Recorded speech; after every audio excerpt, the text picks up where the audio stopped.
మీ ఎలాంటి వ్యాపార ప్రకటనలకైనా వెంటనే మా ఛానల్ సంప్రదించండి. ప్రస్తుతం మనతో పాటు ప్రముఖ ఆధ్యాత్మికవేత్త, జ్యోతిష్య వాస్తు పండితులు, లలితాదేవి ఉపాసకులు బ్రహ్మశ్రీ నానాజీ పట్నాయక్ గారు ఉన్నారు. గురువుగారితో మాట్లాడేద్దాం.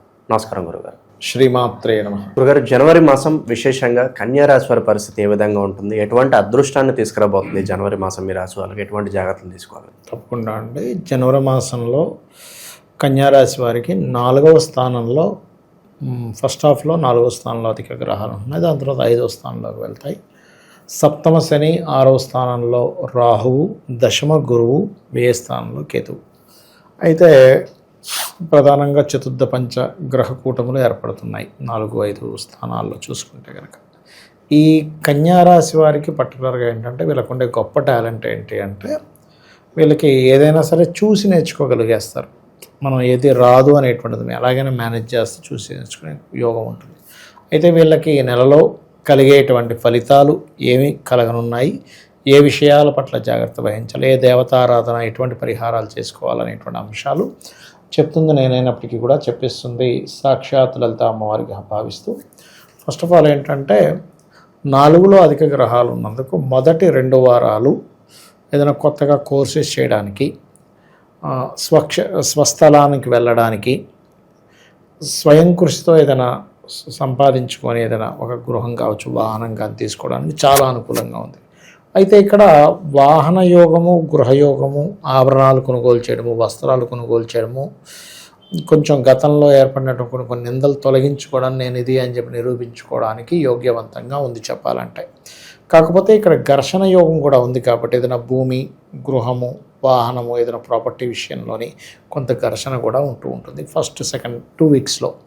3rd and 4th వీక్లోకి చూసుకునేటట్టయితే ఎప్పటి నుంచో రాజకీయ రంగ ప్రవేశం చేయాలి, లేదా రాజకీయంగా కొంత పేరు రావాలి, లేదా సంతానం కోసం చేసే ప్రయత్నము, లేనట్లయితే కొంతమంది అధిక ఫ్రెండ్స్ ఏర్పడము, లేకపోతే ఫ్రెండ్స్ అందరూ కలిసి ఒక పార్టీలా చేసుకోవడము, ఓల్డ్ ఫ్రెండ్స్ అందరినీ కలవడం అనేటువంటిది బలంగా చూపిస్తుంది చెప్పాలంటే.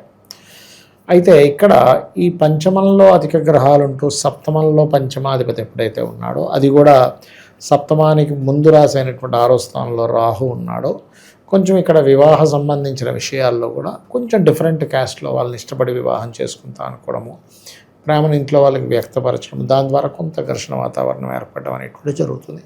అయితే 6వ స్థానంలో ఉండేటువంటి రాహు ప్రధానంగా ఇక్కడ సాఫ్ట్వేర్ రంగాలు, ఫార్మా రంగాలు, ఫోటోగ్రఫీ, డయాగ్నోటిక్ సెంటర్స్ నడిపేటువంటి వారికి కొత్త ఉద్యోగ అవకాశాలు వస్తాయి వారికి. అంటే ఆ రంగాల్లో ఉండేటువంటివి ఆ రంగ సంబంధమైనటువంటివి వస్తాయి.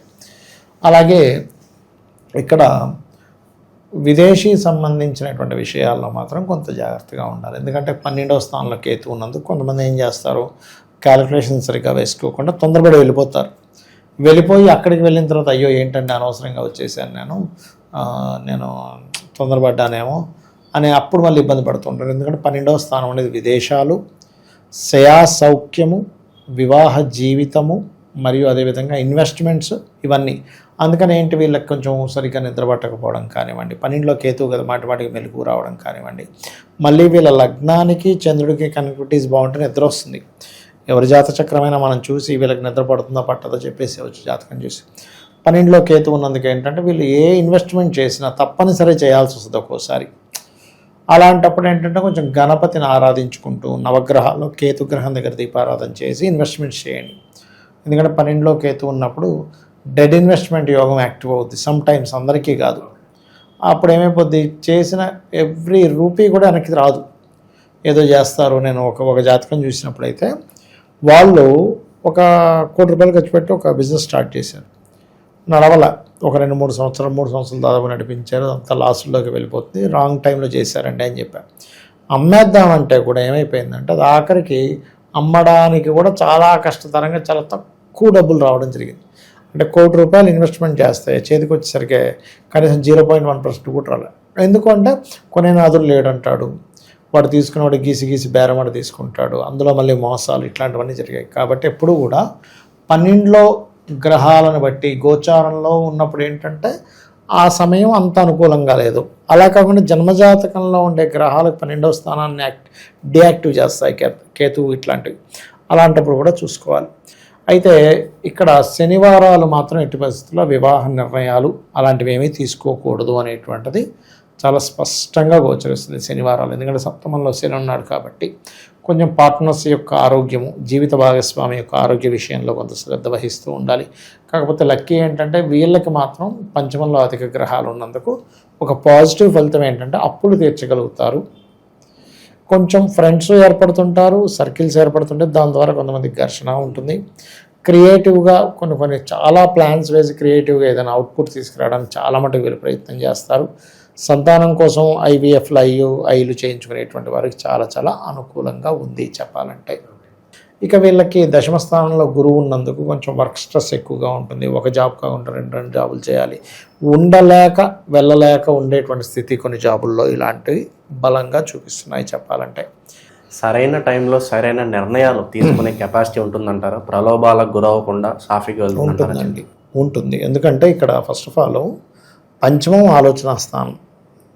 ఆలోచనా స్థానంలో ఇక్కడ శుక్రకుజులు ఉన్నప్పుడు ఏమవుతుంటుందంటే ఒకటి కొంచెం థాట్స్ కూడా కొంచెం ఆపోజిట్ జెండర్ మీద థాట్స్ పెరుగుతాయి, ప్రేమ వ్యవహారాలు పెరుగుతూ ఇక్కడ ఎగ్జాల్టెడ్ కుజుడు ఒక పాజిటివ్ థాట్ని ఇస్తున్నాడు. శుక్రుడు, బుధుడు, ఇక్కడ ఉండేటువంటి గ్రహాలు ఏవైతే ఉన్నాయో ఇవన్నీ కూడా బాగున్నాయి కాబట్టి సరైన సమయంలో స్పాంటేనియస్గా నిర్ణయాలు తీసుకుంటారనే చెప్పాలి మనం. ఇక విశేషంగా ప్రజెంట్ ఉన్న గ్రహస్థితి బట్టి ఎటువంటి పరిహారాలు మీరు బాగా కలిసి వస్తాయి అంటారు గురు? వీరికి ఎక్కువగా ఏంటంటే నవగ్రహాల చుట్టూ తిరగడం మంచిది ఒకటి. రెండవది ఏంటంటే పంచాయతనము అని ఉంటుంది మనకి, అంటే శివుడు, అమ్మవారు, అదేవిధంగా విష్ణువు, సూర్యభగవానుడు, స్కందుడు ఇలా చేస్తారు. ఆ పంచాయతన పూజ చేయడం అన్ని విధాలా ఉత్తమం వీరికి. గురుగారు, ఈ ఓవరాల్ 2026లో గ్రహస్థితి కాస్త ఇబ్బందికరంగా ఉంది అని అంటున్నారు. మరి ఎటువంటి పరిణామాలు జరగబోతున్నాయి అంటారు ఓవరాల్గా? యాక్చువల్గా 2025 నవంబర్ ఎండింగ్ డిసెంబర్ నుంచే ప్రారంభం అయిందండి గ్రహస్థితి. దీనివల్ల ఏంటంటే ఫస్ట్ ఆఫ్ ఆల్ మనకి ఎయిడ్స్ ప్రబలుతుంది బాగా, హెచ్ఐవి అనేది పెరిగిపోద్ది, బాగా విపరీతంగా పెరుగుతుంది. అది కొంచెం జాగ్రత్తగా ఉండాలి. స్త్రీ పురుషులు సాంగత్యం కలిసేటప్పుడు అది జాగ్రత్తలు తీసుకోవాలి, తప్పదు. అలాగే రెండవది ఏంటంటే గాలి ద్వారా వచ్చేటువంటి కొన్ని ఇన్ఫెక్షన్స్ రెస్పిటరీ సిస్టమ్ మీద, ఊపిరితిత్తుల మీద ప్రభావం చూపించనుంది. సడన్గా గాలివాన ఎక్కువ అవ్వడం, కొన్ని మత కల్లోహాలు ఏర్పడడం, ఒకరి మీద ఒకరు కేసులు పెట్టడం, సినిమా మూలంగా కేసులు ఏర్పడడం. ఇప్పుడు మనకి ఈ అఖండ కూడా రిలీజ్ అవ్వబోతుంది కాబట్టి అఖండ మూవీ మూలంగా కూడా కొన్ని ఏదైనా కేసెస్ ఏర్పడడం, గొడవలు ఏర్పడడం, కొన్ని ఆటంకాలు ఏర్పడడం, ఇట్లాంటివి జరగనున్నాయి. అంటే ఏం లేదు, ఒక మతం వాళ్ళు వ్యతిరేకించడం, అంటే ఇంత వీళ్ళ సనాతన ధర్మాన్ని ఇంత గొప్పగా చూపించేస్తున్నారని కుళ్ళు బుద్ధితో ఎవడో ఏదో ఇచ్చేయడం, అట్లాంటివి కూడా ఉంటుంటాయి. అది పర్టికులర్గా. అలాగే మరొక విషయం ఏంటంటే ఇక్కడ కొంచెం గాసిప్స్, అంటే మనం ఏ తప్పు చేయకపోయినా, ఎందుకంటే మిథున రాశిలోకి వస్తున్న గురువు కదా, అక్కడ వక్రించిన గురువు కదా, వక్రించిన కూడా వక్ర సంబంధించిన ఫలితాలు ఇస్తూ ఉంటాడు. అది కాకుండా గురువు రాశుల్లో ఉండే ఈ రెండు గ్రహాలు కూడా ఏం చేస్తుంటాయంటే అక్కడ మనం ఏమీ అనకపోయినా అన్నాడనే ఒక మాట రావడం, తద్వారా అనవసరమైన ఘర్షణలు, అనవసరమైన గాసిప్స్, అనవసరమైనవి. అందుకని ఏంటంటే వీలైనంత మట్టుకు రాజకీయ నాయకులు కానివ్వండి, సినిమా ఫీల్డ్కి వాళ్ళు కానివ్వండి, సమాజంలో ఒక పేరు ప్రఖ్యాతులు ఉన్న వారు కానివ్వండి, ఒక మాట మాట్లాడేటప్పుడు 1కి 4 సార్లు చూసి ఆచితూచి అడుగు వేయాలి. అదేవిధంగా సరిహద్దుల్లో ఈ జల ప్రాంతాలకి, సముద్ర ప్రాంతాలకు దగ్గరగా ఉండేటువంటి వారు, కొంచెం మంచుకొండల ప్రాంతాల్లో లాభాలు పొందేటువంటి ప్రదేశంలో ఉండేటువంటి వారు కాస్త జాగ్రత్తగా ఉండాలి. ఏ దేశం మీద ఇంకో దేశం మీద ఎప్పుడైనా ఏదైనా విమాన సంబంధంగా అటాక్ చేయవచ్చు, ఇది ప్రధానంగా గుర్తుపెట్టుకోవాలి. అయితే ఇది జూన్ వరకు ఈ వాయు సంబంధంగా వచ్చే ఇబ్బందులు ఉంటాయి. జూన్ తర్వాత నుంచి జల సంబంధమైన ఇబ్బందులు ఇస్తూ ఉంటుంది. అయితే ఇక్కడ మనం ఎప్పుడైనా బయటికి వెళ్ళేటప్పుడు మనకి ఎటువంటి ఇబ్బంది కలగకుండా ఉండాలి. సామాన్య మానవుడు కనుకుంటే వాళ్ళ ఇష్టదైవాన్ని తలుచుకొని వెళ్ళడం చాలా మంచిది, గుర్తుపెట్టుకోండి. అలాగే మరొక విషయం ఏంటంటే చండీ పారాయణం, గోసేవ చేయడం, వీలైనంత మటుకు దగ్గరలో ఉండే ఆంజనేయ స్వామి కానీ, దుర్గాదేవి కానీ అమ్మవారి ఆలయాలకు వెళ్ళడం వల్ల ఎవరికి వారు రక్షింపబడతారు, అమ్మవారి అనుగ్రహంతో రక్షింపబడాలనే మనస్ఫూర్తిగా కోరుకుంటాం. ఓవరాల్గా ఈ మాసం ప్రత్యేకంగా ఈ రాశి వాళ్ళందరికీ ఏ విధంగా ఉంటుంది, ఎలాంటి జాగ్రత్తలు తీసుకోవాలి, చాలా బాగా వివరించారు. ధన్యవాదాలు. శ్రీమాత్రే నమః.